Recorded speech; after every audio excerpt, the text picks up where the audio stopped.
दोस्तों, horror story by शक्ति channel में आपका स्वागत है। दोस्तों, आज की कहानी का टाइटल है सर कटा भूत। चलिए चलते हैं आज की कहानी के तरफ। मयंक एक मल्टीनेशनल कंपनी में ब्रांच मैनेजर की जॉब करता था। एक दिन मयंक को ऑफिस से घर जाने के लिए लेट हो गया था।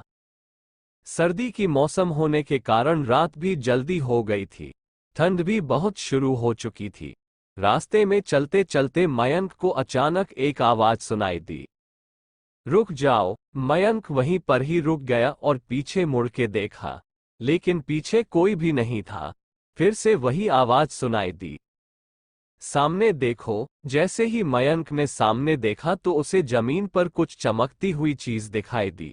मयंक दौड़ के उस चीज के पास गया और देखा तो यह कोई साधारण चीज नहीं थी, बल्कि एक चमकता हुआ हीरा था। उसने वह हीरा अपने हाथ में लिया। उसकी चमक देखकर मयंक की खुशी का पार ना रहा। लेकिन मयंक को कहाँ पता था ये कोई साधारण है या नहीं, बल्कि एक मायावी हीरा है। अचानक उस हीरे में से आवाज आई, अगर तुम्हें और हीरे चाहिए तो इस जमीन को खोदो। इस जमीन के नीचे बहुत सारे हीरे हैं। मयंक खुश हो गया। उसने उस हीरे को अपनी जेब में डाला और जमीन खोदना शुरू किया। करीबन 2 फीट खोद काम करने के बाद अचानक मयंक डर के मारे चिल्लाने लगा। इसके कारण उसका संतुलन खो गया और जमीन पर गिर पड़ा, क्योंकि उस गड्ढे में से हीरे मोती नहीं बल्कि किसी इंसान का कटा हुआ सर मिला। अचानक वह सर हवा में उड़ने लगा और बोला, डरो मत, मैं तुम्हें कोई हानि नहीं पहुंचाऊंगा। मैं तुम्हें बहुत सारे हीरे जेवरात भी दूंगा। बस मेरी बात ध्यान से सुनो, मैं जहां जाता हूं वहां मेरे पीछे आओ। फिर वह सिर हवा में उड़ा और जंगल की ओर बढ़ने लगा। करीबन 1 किलोमीटर चलने के बाद वह सिर रुक गया। मयंक भी रुक गया।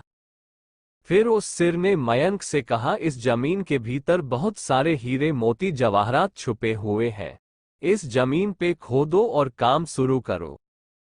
मयंक खुश हो गया और उस जमीन को खोदना शुरू कर दिया।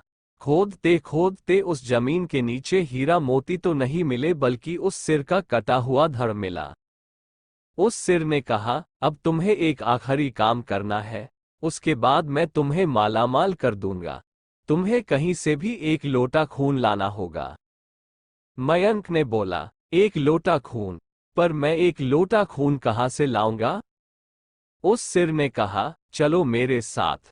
वो डरावना चेहरा मयंक को साथ लेकर थोड़ी दूरी पे गया। वहां उसे एक इंसान को जाते हुए देखा। वो सिर बोला, उस इंसान को मारकर उसका खून ले आओ। मयंक डर गया और बोला, नहीं नहीं, यह मुझसे नहीं होगा। मैं यह नहीं कर सकता।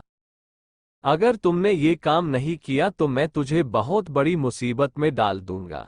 फिर तुम्हारी पूरी जिंदगी नर्क बन जाएगी। मयंक ने हाथ जोड़कर उसे कहा, मुझे माफ कर दो।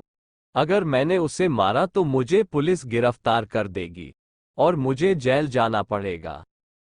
उस सिर ने अपने तंत्र मंत्र की शक्ति से एक छुरी और लोटा प्रकट किया और गुस्से से बोला, अगर तुम मेरा ये काम नहीं करोगे तो मैं तुम्हारे पूरे परिवार को मौत के घाट उतार दूंगा।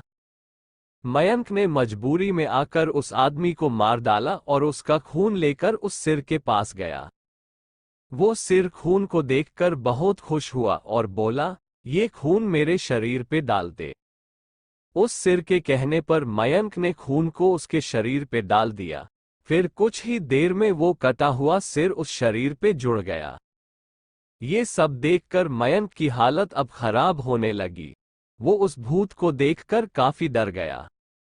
जैसे ही वो भूत जिंदा हुआ तो जोर जोर से हंसने लगा और डरावनी आवाज में बोला, तुमने बहुत बड़ी गलती कर दी कि तुम्हें मुझे फिर से जिंदा कर दिया। अब मैं सिर्फ तुम्हें ही नहीं बल्कि इस पूरे शहर को मौत के घाट उतार दूंगा। डर के मारे मयंक के मुंह से आवाज भी नहीं निकल रही थी।